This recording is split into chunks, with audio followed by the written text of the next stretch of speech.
कई बार सरकारों का बहुमत जाने की स्थिति में सदन के विपक्ष के सदस्य अविश्वास प्रस्ताव लेकर आते हैं।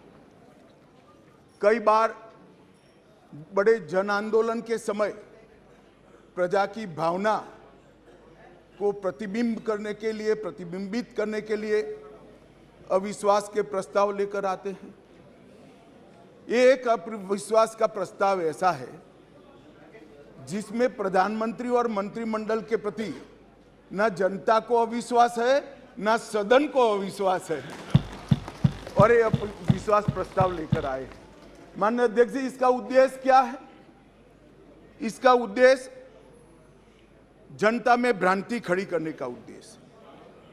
मैं उनको इतना ही कहना चाहता हूं कि भाई, अविश्वास प्रस्ताव जब आप लेकर आते हो तो इस पर जो चर्चा होती है वो चर्चा में सरकार के विरोध में कुछ मुद्दे तो रख देते।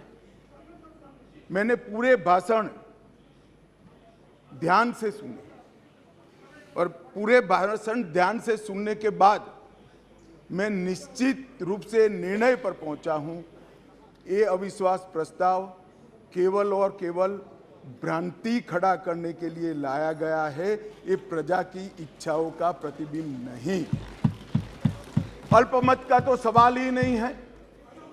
अल्पमत का सवाल इसलिए नहीं है क्योंकि जब तक जो अविश्वास के प्रस्ताव के विरोध में बोले हैं और जो समर्थन सदन का दिखाई पड़ा है, मतदान होगा तब होगा जो कराएंगे तो, परंतु जो समर्थन दिखाई पड़ा है वो बताता है कि अल्पमत का सवाल नहीं है।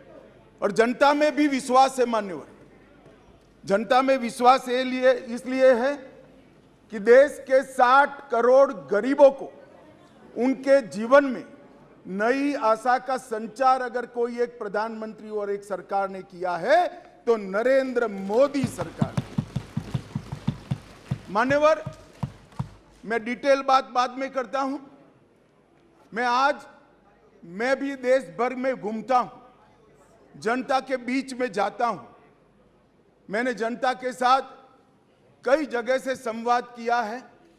कहीं पर भी अविश्वास की आछी पतली झलक भी नहीं दिखाई पड़ती। मैं बताता हूं दादा, बंगाल का भी बताता हूं। मान्यवर, ये सरकार, मैं इस सदन के सामने आपके माध्यम से और इस सदन के माध्यम से पूरे देश की जनता को बताना चाहता हूं और धन्यवाद भी करना चाहता हूं। आजादी के बाद कोई एक सरकार और कोई एक नेता में जनता को सबसे ज्यादा विश्वास है तो ये नरेंद्र मोदी जी की सरकार। 2/3 बहुमत से दो बार एनडीए को चुना गया। पूर्ण बहुमत से दो बार भारतीय जनता पार्टी को चुना गया। 30 साल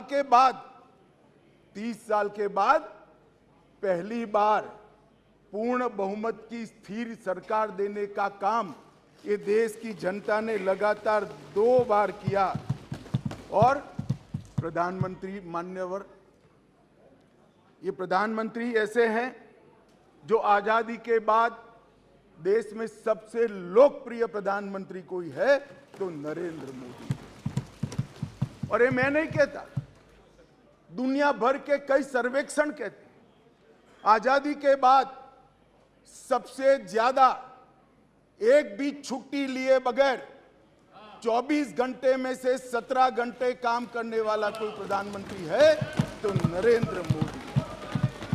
मान्यवर, आजादी के बाद देश के हर राज्य में सबसे ज्यादा किलोमीटर और सबसे ज्यादा दिन प्रवास करने वाला कोई प्रधानमंत्री है तो नरेंद्र मोदी। मान्यवर, कोई सरकारें कई सालों तक चलती है। कांग्रेस पार्टी की सरकार 35 साल तक अक्षुण्ण रूप से चली, कई सालों तक चलते हैं। तब 2, 3, 4 निर्णय ऐसे होते हैं जिसको युगों तक याद किया जाता है। मान्यवर, नरेंद्र मोदी सरकार 9 साल हुए, 9 साल में 50 से ज्यादा फैसले ऐसे हैं जो युगांतकारी फैसले हैं, जो इतिहास के अंदर स्वर्ण अक्षरों से मंडित। मान्यवर, आज 9 अगस्त का दिन है। 9 अगस्त के दिन महात्मा गांधी ने हमारे आज़ादी के आंदोलन के एक नए अध्याय की शुरुआत की थी। एक उन्होंने नारा दिया था, अंग्रेजों भारत छोड़ो, क्विट इंडिया का नारा दिया था। मोदी जी ने ये 9 साल के अंदर 2014 से 2023 में लगभग 9.5 साल में एक नए प्रकार का राजनीतिक युग का शुरुआत किया है। मान्यवर, लगभग 30 साल से इस देश की राजनीति भ्रष्टाचार, परिवारवाद और तुष्टीकरण के नासूर से ग्रसित रही। सारे के सारे जनादेश, कोई भी चुनावी विजय पराजय के आंकड़ों के एनालिसिस करने वाले पंडित सारे जय पराजय को देख ले। मोदी जी के 2014 के विजय के पहले सारे जय पराजय या तो भ्रष्टाचार से प्रभावित थे, भ्रष्टाचार किया इसको हटाने के लिए आए, या तो परिवारवाद से प्रभावित थे, परिवारवाद के पीछे जातिवाद का एक अनवरत संतान भी होता है, और तुष्टीकरण से प्रभावित जनादेश थे। भारतीय लोकतंत्र को ये 3 नासूरों ने घेर लिया था।